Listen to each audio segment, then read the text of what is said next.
മാർപ്പാപ്പയുടെ ദുഃഖാചരണത്തിൽ നമ്മളെല്ലാവരും ദുഃഖം ആചരിക്കുന്നതിന് വേണ്ടി ഒരു മിനിറ്റ് നേരം എല്ലാവരും എഴുന്നേറ്റ് നിന്ന് മൗനം ആചരിക്കണമെന്ന് അഭ്യർത്ഥിക്കുന്നു.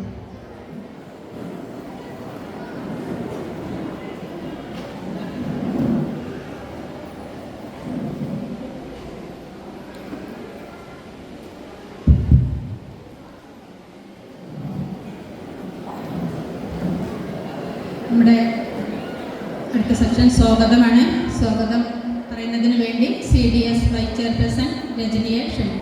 എല്ലാവർക്കും നമസ്കാരം. അരങ്ങ് 2025 വള്ളിക്കുന്ന് കുടുംബശ്രീ CDSന്റെ വാർഷികാഘോഷമാണ് ഇവിടെ നടക്കുന്നത്. ഈ വാർഷികം ഉദ്ഘാടനം ചെയ്യുന്നത് പ്രശസ്ത സിനിമാ താരവും സംവിധായകനുമായിട്ടുള്ള മുസ്തഫ അവർകളാണ്. അവരെ ആർദ്രമായി സ്വാഗതം ചെയ്യുന്നു. അതുപോലെ തന്നെ മഹനീയ സാന്നിധ്യം വള്ളിക്കുന്ന് ഗ്രാമപഞ്ചായത്ത് പ്രസിഡന്റ് ശൈലജ ടീച്ചർക്ക് സ്വാഗതം പറയുന്നു. അതുപോലെ തന്നെ മഹനീയ സാന്നിധ്യമായി എത്തിയിട്ടുള്ള ബഹുമാനപ്പെട്ട ജില്ലാ മിഷൻ കോർഡിനേറ്റർ സുരേഷ് സാറിനെയും സ്വാഗതം ചെയ്യുന്നു. വള്ളിക്കുന്ന് ഗ്രാമപഞ്ചായത്ത് വാർഷിക പദ്ധതി അയൽക്കൂട്ടങ്ങൾക്ക് ഷെൽഫ് വിതരണ ഉദ്ഘാടന പരിപാടിയിലൂടെ നടക്കുന്നുണ്ട്. ഉദ്ഘാടനം ചെയ്തത് നമ്മുടെ വള്ളിക്കുന്ന് ഗ്രാമപഞ്ചായത്ത് ശൈലജ ടീച്ചറാണ്. അതുപോലെ തന്നെ ആശംസകൾ അറിയിക്കാൻ എത്തിയിട്ടുള്ളത് വള്ളിക്കുന്ന് ഗ്രാമപഞ്ചായത്ത് വൈസ് പ്രസിഡന്റ് മനോജ് കോട്ടാശ്ശേരി. മനോജന്റെ സ്വാഗതം പറയുന്നു. എല്ലാവർക്കും നമസ്കാരം.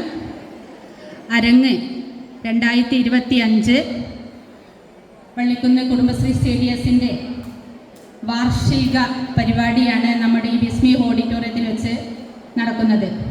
നമുക്കറിയാം, നമ്മളെല്ലാ വർഷവും അതിഗംഭീരമായി തന്നെ നമ്മൾ വാർഷികം ആഘോഷിക്കാറുണ്ട്.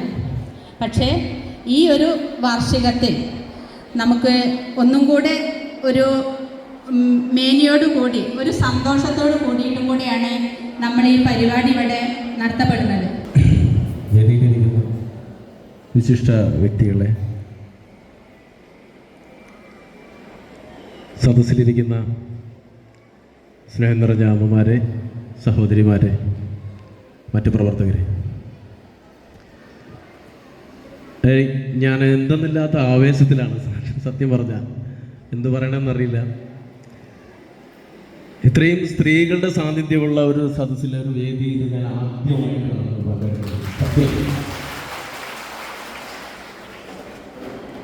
കുടുംബശ്രീയെ കുറിച്ച് പറഞ്ഞു കേട്ടിട്ടുള്ളൂ. സത്യം പറഞ്ഞാൽ അതിൻ്റെ പ്രവർത്തനങ്ങളെ കുറിച്ചോ മറ്റു കാര്യങ്ങളെ കുറിച്ചോ കൂടുതൽ കാര്യങ്ങൾ എനിക്കറിയില്ല. അതുകൊണ്ട് തന്നെ ഒരു ഉദ്ഘാടന പ്രസംഗം നിങ്ങൾ പ്രതീക്ഷിക്കരുത്. തൊട്ടടുത്തൊരു കലാകാരൻ എന്ന രീതിയിൽ ഞങ്ങൾക്ക് സംഘാടകരെ വിളിക്കുന്നു. വരാൻ പറ്റുന്ന ഒരു സാഹചര്യം ആയതുകൊണ്ട്, എത്തിച്ചേരാൻ പറ്റുന്ന ഒരു സാഹചര്യം ആയതുകൊണ്ട് നിങ്ങളെ കണ്ട് കുറച്ച് സമയം ചെലവഴിക്കാമെന്ന് വിചാരിച്ചു വന്നതാണ്. അപ്പൊ ഞാൻ വീട്ടിൽ നിന്ന് ഇറങ്ങുന്ന സമയത്ത് ഉമ്മേൻ്റെ അടുത്ത് ചോദിച്ചു, എന്താണ് കുടുംബശ്രീ? ഉമ്മ കുടുംബശ്രീ കുറേ കാര്യങ്ങൾ ചെയ്യുന്നുണ്ട്, അറിയാനില്ലാതാണ്. എന്തിനാണെന്നുള്ളത് ഞാൻ പറഞ്ഞില്ല. ഭാര്യയുടെ അടുത്ത് ചോദിച്ചു, ഭാര്യ പറഞ്ഞു ഞങ്ങൾ ഇടയ്ക്ക് കൂടി പൈസ ഒക്കെ നിശ്ചയിച്ചിട്ട് പിന്നെ ഞങ്ങൾക്ക് ആവശ്യത്തിന് കിട്ടും എന്നൊക്കെ പറഞ്ഞു. അപ്പൊ എൻ്റെ വീട്ടിൽ 3 അംഗങ്ങൾ, വീട്ടിലുള്ള സഹോദരിയായിട്ടും ഉമ്മയായിട്ടും ഭാര്യയായിട്ടും 3 അംഗങ്ങളും കുടുംബശ്രീ അംഗങ്ങളാണ്.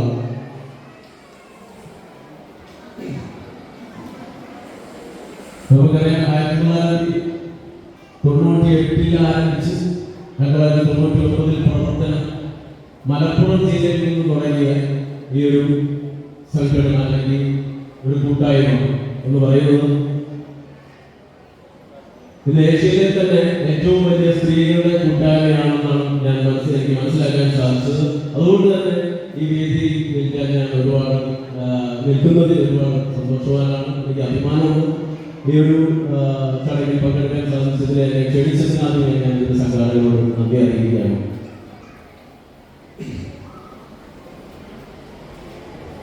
ഇത്തരമൊരു കൂട്ടായ്മയുടെ ആവശ്യകത എന്ന് പറയുന്നത് തുടക്കകാലത്ത് സ്ത്രീ ശാക്തീകരണത്തിന് വേണ്ടി, ദാരിദ്ര്യ നിർമ്മാർജ്ജനത്തിന് വേണ്ടിയിട്ടൊക്കെയാണ് ഇങ്ങനെയൊരു സംഘടന രൂപം കൊണ്ടിരിക്കുന്നത്. സ്ത്രീ ശാക്തീകരണത്തിന്റെ കാര്യത്തിൽ നമ്മൾ നേരെ മുന്നിലാണ്, കുടുംബശ്രീയുടെ പ്രവർത്തനത്തിന്റെ കാര്യത്തിൽ നേരെ മുന്നിലാണ്. എനിക്ക് മനസ്സിലാവാൻ സാധിച്ചു. കാരണം ഒരുപാട് പ്രവർത്തനങ്ങൾ അത് വിശദീകരിച്ച് പറയുന്നില്ല. വിശദമായിട്ട് കാര്യങ്ങൾ മനസ്സിലാക്കാനും പഠിക്കാനുള്ള സാഹചര്യം ഉണ്ടായിട്ടില്ല. അതുകൊണ്ടാണ് അതായത് ദാരിദ്ര്യ നിർമ്മാർജ്ജനം നമുക്കറിയാം. ഒരു കുടുംബശ്രീയുടെ ഒരു ടാഗ് ലൈൻ എന്ന് പറയുന്നത് തന്നെ സ്ത്രീകളിൽ നിന്ന് കുടുംബങ്ങളിൽ നിന്ന് സമൂഹങ്ങളിലേക്കാണ്. അപ്പൊ ഒരു സാമൂഹിക കൂട്ടായ്മയിലൂടെ സമൂഹത്തിലെ ദാരിദ്ര്യം നിർമ്മാർജ്ജനം ചെയ്യുക എന്നുള്ളതാണ് ഏക ലക്ഷ്യം. അത് തന്നെയാണ് ശക്തമായ ലക്ഷ്യം എനിക്ക് തോന്നുന്നു. കാരണം ദാരിദ്ര്യം ഇന്നും നിലനിൽക്കുന്നുണ്ട്. നമ്മൾ ശ്രദ്ധിക്കാത്ത ഇടങ്ങളിലൊക്കെ, നമ്മൾ ചെന്നെത്താത്ത ഇടങ്ങളിലൊക്കെ. ഈ കോവിഡിന് തൊട്ട് മുമ്പ് ചില ആരോഗ്യ പ്രവർത്തകരൊക്കെ സംസാരിക്കാൻ അങ്ങനെയായപ്പോൾ എൻ്റെ നാടിനടുത്തുള്ള ഒരു പ്രദേശത്ത് ഈ ആരോഗ്യ പ്രവർത്തകരെല്ലാം ഒരു വീട്ടിൽ ചെന്ന സമയത്ത് ആ വീട്ടിൽ 3 സ്ത്രീകളാണുള്ളത്. ഈ 3 സ്ത്രീകളും രോഗികളാണ്.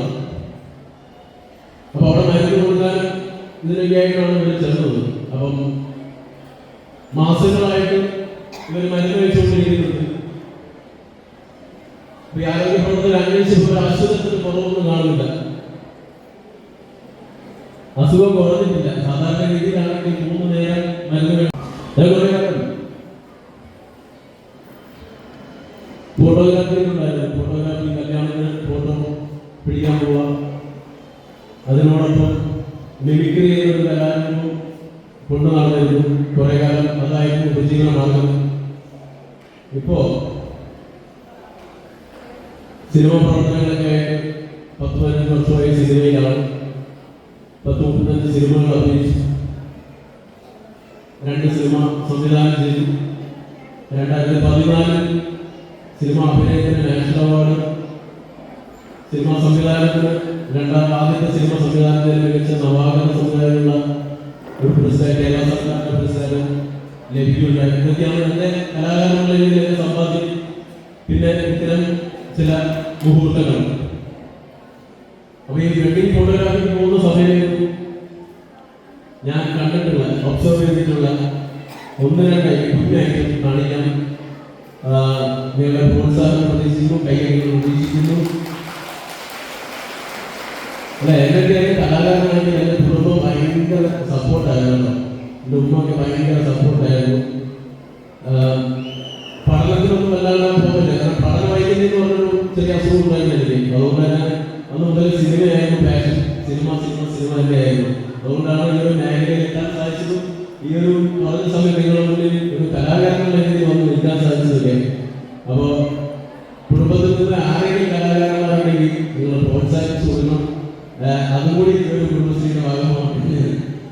ചെയ്യുകയാണ്. എന്തായാലും കണ്ടത് മുഴുവനായിട്ടില്ല, കുറേ സ്ഥലത്ത് ചെയ്യുന്നതാണ്. അപ്പോൾ ഈ കല്യാണ ഫംഗ്ഷന് പോകുമ്പോൾ ഓഡിറ്റോറിയത്തിൽ കല്യാണം നടക്കുമ്പോൾ പ്രത്യേകിച്ച് ഹിന്ദുസ് മേഖലയിലൊക്കെ കല്യാണത്തിന് പോയി കഴിഞ്ഞാൽ ഇതുപോലെ ഓഡിറ്റോറിയത്തിലെ ഒരു സ്റ്റേജിൻ്റെ ഒരു സൈഡിൽ പക്കമേളക്കാർ വന്നിരിക്കില്ല, നാദസ്വരം പക്കമേളക്കാർ കണ്ടിട്ടുണ്ടോ? അപ്പൊ നന്നായ കൈയടിക്കണേ, നന്നായില്ലെങ്കിൽ കൈയടിക്കും, അത് പ്രോത്സാഹനമാണല്ലോ. നന്നായിട്ട് കൈയടിക്കുന്നത് നന്നായതുകൊണ്ടും നന്നായിട്ടില്ലെങ്കിൽ കൈയടിക്കുന്നത് പ്രോത്സാഹനമായിട്ട് എടുക്കുന്ന ആളാണ്. അതുകൊണ്ട് അപ്പൊ ഈ പക്കമേളക്കാർ വന്നിരുന്ന തകില് വായിക്കുന്ന ആള് അയാളുടെ തകില്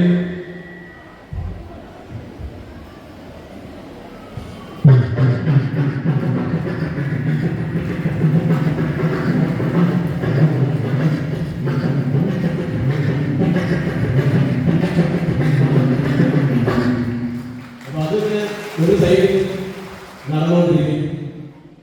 തൊട്ടപ്പുറത്ത് നാദസ്വരം വായിക്കാണല്ലോ, അത് നീളമുള്ള പിടിക്കൊക്കെ പിടിച്ചു കണ്ടിട്ടില്ലേ? അപ്പൊ ഈ നാദസ്വരത്തിന്റെ അറ്റത്ത് കുറെ ഓലകൾ, ഓല മീൻസ് പലയോല പുഴുങ്ങിയെടുത്തിട്ട് അതിനെ കെട്ടി അതിനെ ഓരോ സ്വരം ഓരോ ട്യൂൺ സെറ്റ് ചെയ്യുന്നതിന് ഓരോ ഓല എടുത്ത് വെച്ചിട്ടാണ് ഈ പിന്നീട് അറ്റത്തെ ഇങ്ങനെ എടുത്ത് വയ്ക്കും. എന്നിട്ട് പോകും അടുത്തെന്തെങ്കിലും അതിനടുത്ത് വയ്ക്കും.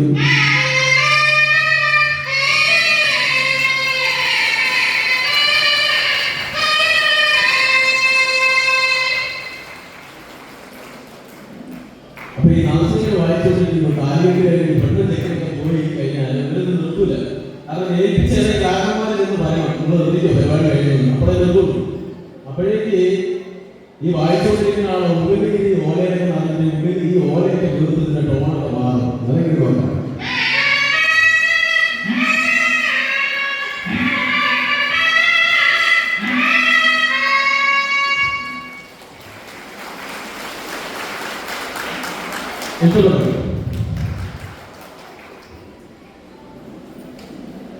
ഒരു ശരിയായിരിക്കും. നമ്മളൊരു കുടുംബത്തിൽ കുഞ്ഞു പറഞ്ഞാൽ നമ്മൾ ഏറ്റവും ഭയങ്കര ദിവ്യമായ ഭയങ്കര സന്തോഷത്തിന്റെ ഒരു സിറ്റുവേഷൻ ആണോ ഒരു കുഞ്ഞു ജനിക്കാൻ പറഞ്ഞത് അല്ലേ?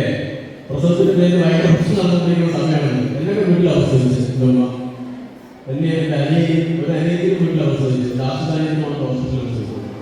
കാലഘട്ടം മാറി, നമ്മുടെ ടെക്നോളജി മാറി, നമ്മുടെ ആരോഗ്യ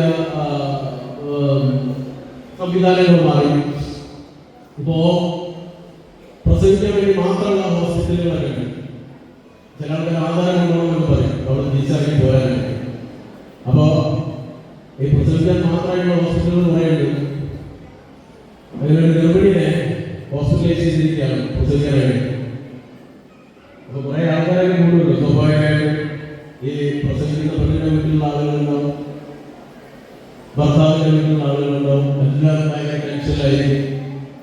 ഒരു കാര്യക്കാരെ ഭർത്താവിന്റെ വീട്ടുകാരൊക്കെ ഉണ്ടാവും ടെൻഷനിച്ച് ഹോസ്പിറ്റലിൽ വരാൻ തീരുമാനമായിട്ടുള്ള കുട്ടി പഠിക്കുക എന്നുള്ളതാണ് അവരുടെ ടെൻഷൻ. അപ്പൊ അങ്ങനെ പല കാഴ്ചകൾ ആളുണ്ട്. മിഠായി ആയിട്ട് കുറെ ആൾക്കാരെ കിട്ടും, ലഡുവായിട്ട് കുറെ ആൾക്കാരെ കിട്ടും. അപ്പൊ ഏറ്റവും അടുത്ത് ആരോട് പറഞ്ഞു കുഞ്ഞു പ്രസവിച്ചു പറഞ്ഞു. അപ്പൊ ഭയങ്കര ഹാപ്പി എല്ലാവരും മിഠായി വിതരണങ്ങളൊക്കെ നടക്കുന്നു. അപ്പൊ ആ സന്തോഷം അധികം സമയത്തിൽ ആരോട് കുട്ടിക്ക് കരഞ്ഞിട്ടില്ല എന്ന് പറഞ്ഞു.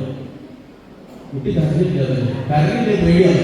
പിന്നെ കരച്ചിൽ നിർത്തില്ല, അതുപോലെ പെൺകുട്ടികളാണെങ്കിൽ പ്രത്യേകിച്ച് അല്ലേ? ഇപ്പൊ അതൊന്നുമില്ല, കാലം മാറി. അപ്പൊ കുട്ടി കരഞ്ഞില്ല എന്ന് പറഞ്ഞാൽ ആകെ ടെൻഷനായി. അപ്പൊ ആ ഡോക്ടറിലേക്ക് പോയി, കുട്ടി കരഞ്ഞില്ല ഡോക്ടറിലേക്ക് പോയി. ഡോക്ടർ ആരും കാണുമ്പോൾ കുട്ടിയെ ചെറുതായിട്ട് ഉള്ളി കൊടുക്കും. അങ്ങനെ കുട്ടി ആദ്യമായിട്ട് കാര്യമാണെങ്കിൽ കാണിക്കുന്നത് കഥ പറഞ്ഞത് കുട്ടിയുടെ കരച്ചിൽ കഴിഞ്ഞ വേണ്ടിയിട്ടാണ്. അപ്പൊ കഥ ഇഷ്ടപ്പെട്ടാലും കുഴപ്പമില്ല, ചെയ്യുന്നത് തെറ്റിപ്പോയാൽ ക്ഷമിക്കണം. അപ്പൊ ഈ കുട്ടി ആദ്യമായിട്ട് ഭൂമിയിൽ വന്ന് കുട്ടി കരയണം.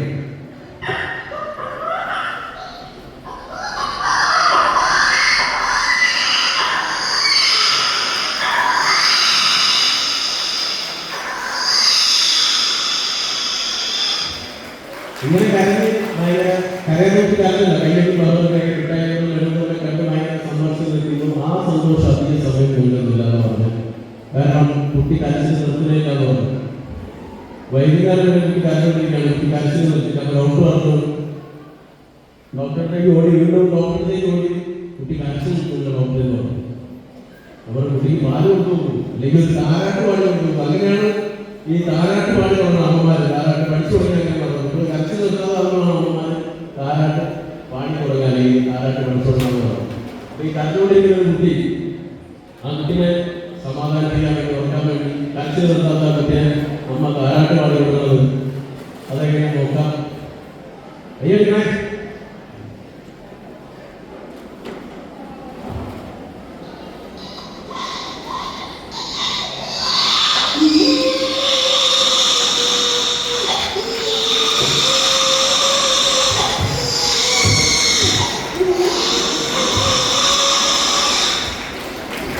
ഇങ്ങനെയാണ്.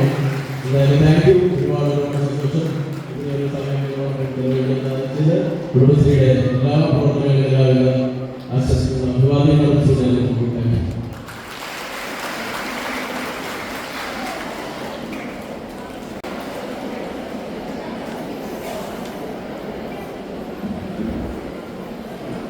നമ്മുടെ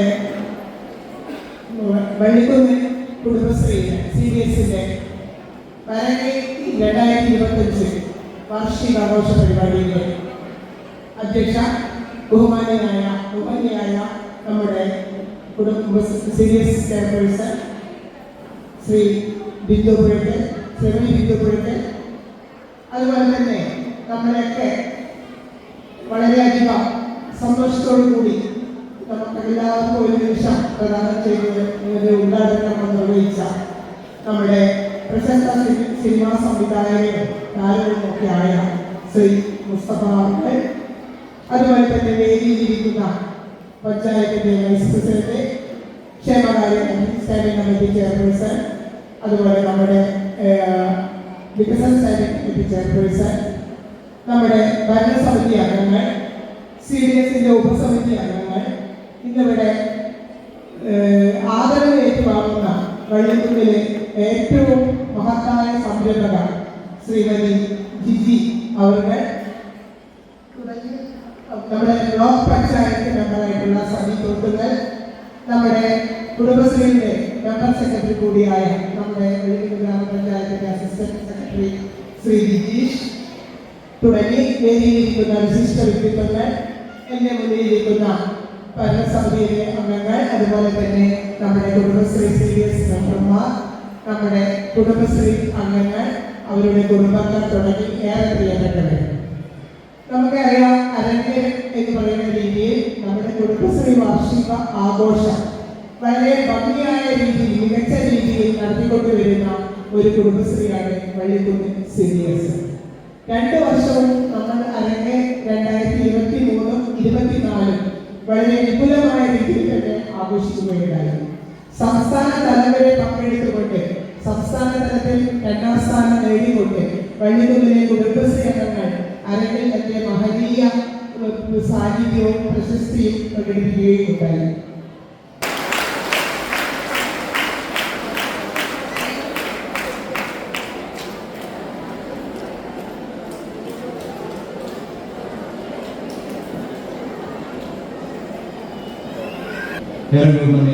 യോഗത്തിന്റെ അധ്യക്ഷൻ CBS ചെയർപേഴ്സൺ നമ്മുടെ ഇന്നത്തെ പരിപാടിയുടെ ഔദ്യോഗികമായ ഉദ്ഘാടനം നിർവഹിച്ച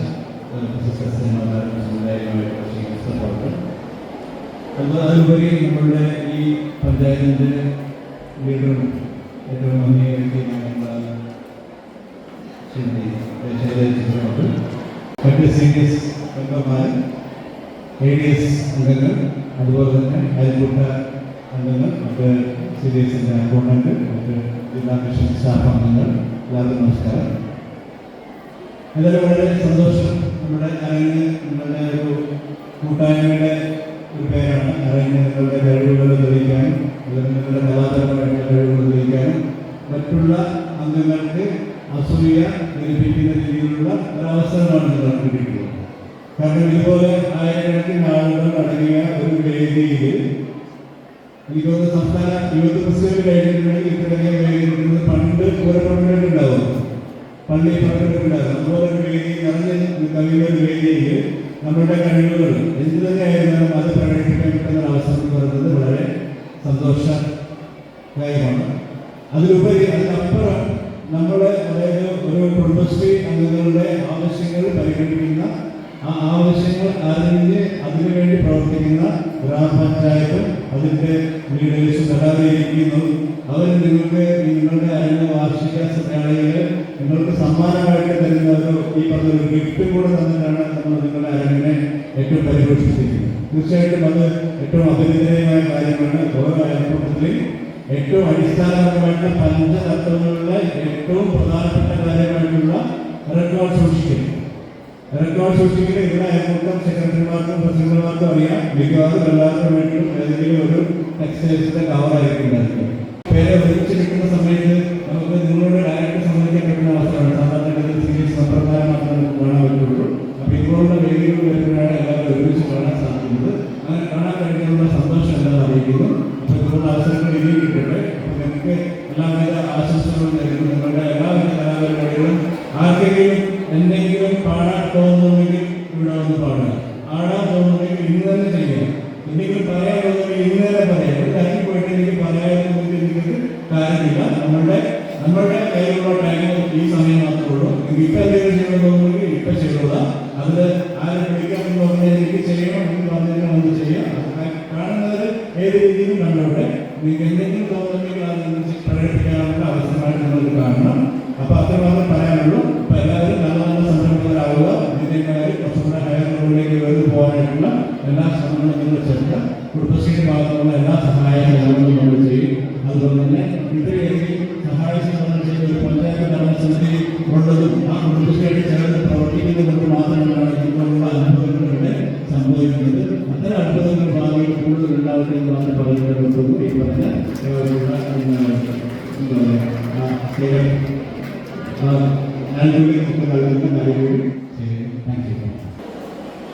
സംരംഭകൻ കോൺകൃഷി വാർഡ് 15 ജില്ലയെ ക്ഷണിച്ചോളൂ.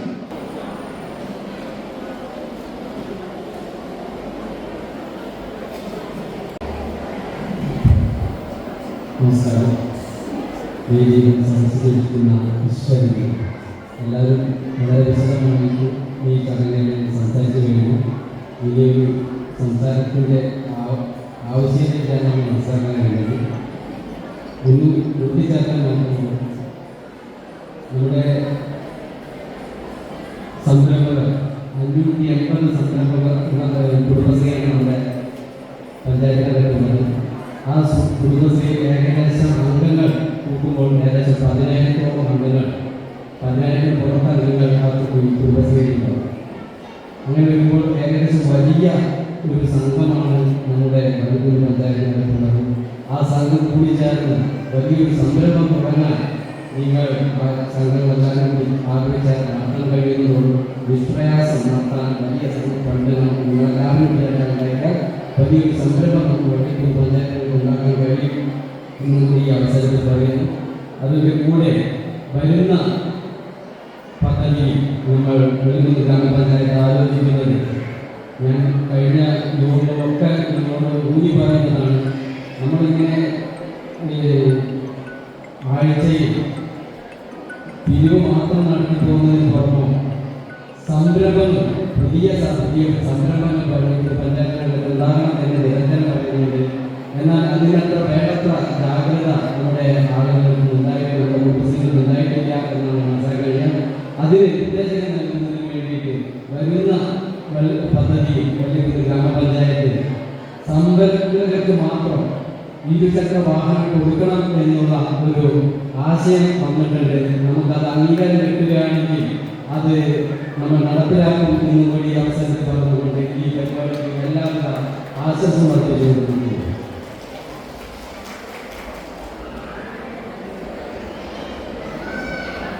പരിപാടിയുടെ ആശംസ അറിയിക്കുന്നതിന് വേണ്ടി ക്ഷേമകാര്യ സ്റ്റാൻഡിംഗ് കമ്മിറ്റി ചെയർമാൻ പ്രസിഡന്റ് ക്ഷണിച്ചോളൂ.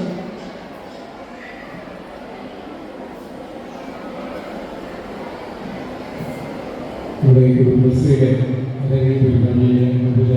ഉദ്ഘാടനം നിർവഹിച്ച Mustafa child leader, vice president Manoj, standing committee chairman, അതുപോലെ തന്നെ ഭരണസമിതി അംഗങ്ങളോടൊപ്പം തന്നെ നമ്മുടെ ജില്ലാ കുടുംബശ്രീ മിഷന്റെ കോർഡിനേറ്ററായിട്ടുള്ള സുരേഷ് സാറ്, CDS ADS മെമ്പർമാരെ, സഹോദരി സഹോദരന്മാരെ, സഹപ്രവർത്തകരെ, സുഹൃത്തുക്കളെ, പ്രിയമുള്ളവരെ, നമുക്കറിയാം നമ്മുടെ ലോകത്തിൽ തന്നെ മാതൃകയായിട്ടുള്ള കുടുംബശ്രീയുടെ ദൈനംദിന പ്രവർത്തനങ്ങൾക്ക് വേണ്ടിയിട്ടാണ് നമ്മുടെ ഈ ഭരണസമിതി ഈ ഒരു പദ്ധതിക്ക് നാന്ദി കുറിച്ചിട്ടുള്ളത്. കാരണം നമുക്കറിയാം നമ്മുടെ വിലപ്പെട്ട രേഖകൾ, ഓഡിറ്റിന് വിധേയമായിട്ടുള്ള എല്ലാ രേഖകളും സുരക്ഷിതവും ഭദ്രവുമായിരിക്കുന്നതിന് വേണ്ടിയാണ് നമ്മുടെ ഈ 580ഓളം വരുന്ന അയൽക്കൂട്ടങ്ങൾക്ക് ഈ അളമാറ എന്നിവിടെ ഉദ്ഘാടനം ചെയ്തിട്ടുള്ളത്. കാരണം നമുക്കറിയാം നമ്മുടെ വീട്ടിൽ നമ്മുടെ മക്കളും പേരമക്കളും ഒക്കെ ഉണ്ട്. അവരുടെ കയ്യിൽ പെട്ടുപോയാൽ, നമ്മുടെ രേഖകൾ അവരുടെ കൈവശമായി പോയാൽ അത് നഷ്ടപ്പെട്ടു പോകും, ചീത്തയായി പോകും. അതുകൊണ്ട് ഇത് നമുക്ക് സുരക്ഷിതമാകേണ്ടതാണ്. അതുകൊണ്ടാണ് നമ്മുടെ മലപ്പുറം ജില്ലയിൽ തന്നെ നമ്മൾ പ്രത്യേകമായിട്ട് ഇടപെട്ടുകൊണ്ടാണ്, പ്രത്യേക അനുമതി